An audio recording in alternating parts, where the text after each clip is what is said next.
Hey guys, Hackersploit here, back again with another video, and welcome back to the BlackArch series. In this video, I'm going to be talking about virtualization of hypervisor tools.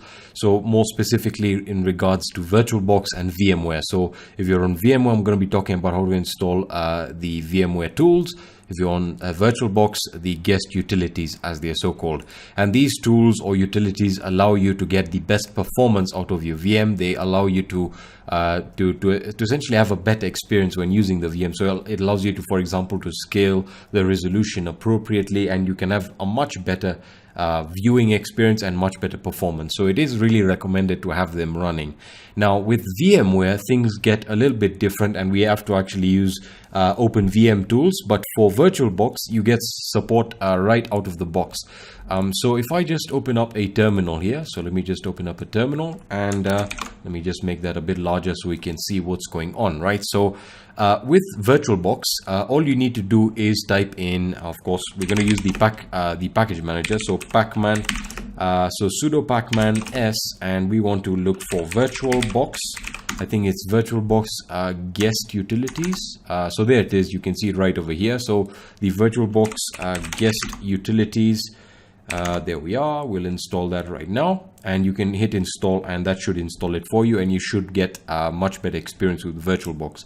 In my case, I'm using VMware, right? So again, let me just clear this up, and we can now talk about VMware. So by default, if we go into VM, which is what I'm using with VMware, and we go into let me just cancel the initial lock, right? So I'm going to say VM, and we're going to wait for that to stop. You see that if we type in install VMware tools, you're going to see that the guest operating system has locked the CD-ROM, and we really cannot insert that. Now, of course, you can download the files and go about installing it manually, but I recommend running this is much faster. So if we use open VM tools, we're able to start the VMware wrapper that it does come with, so we're able to do it really quickly. So again, we're going to type in sudo pacman, and the reason I'm using sudo is to reiterate the fact for users who may not be using the root user by default. So sudo pacman s, and we're going to be installing the open VM tools. So open VM tools. I commonly use this when running Arch Linux, not BlackArch, but Arch, a vanilla install. So I'm going to hit enter, and as you can see, it's going to prompt us to download the packages. So I'm going to download them. We'll give this a few seconds to set up. So I'll wait for this to complete.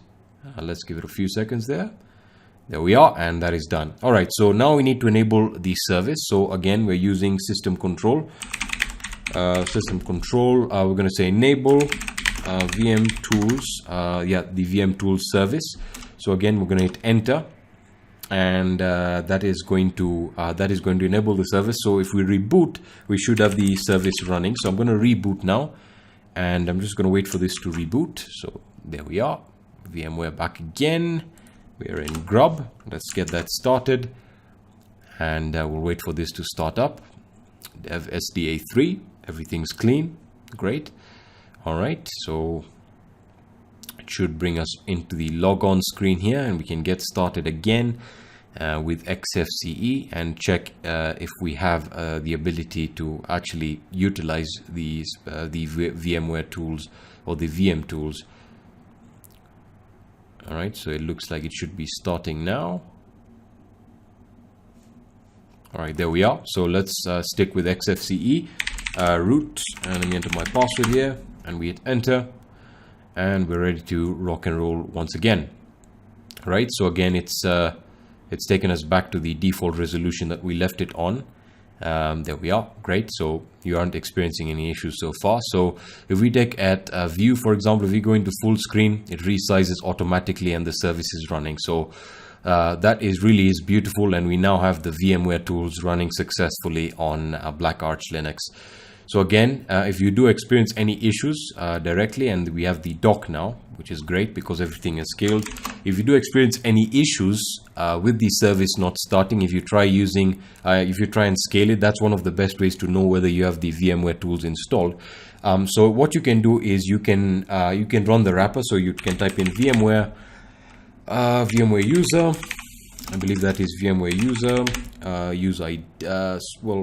was it super use ID? Yeah, the wrapper. There we are. So you can just hit enter and that will enable the service for you. But by default, with the latest version that I'm using, everything works right out of the box. So that's all I wanted to cover in this video. Just a quick video showing you how to get all your virtualization tools or the guest utilities installed. So again, if you have any questions or suggestions, let me know in the comment section, and I'll be seeing you in the next video. Peace.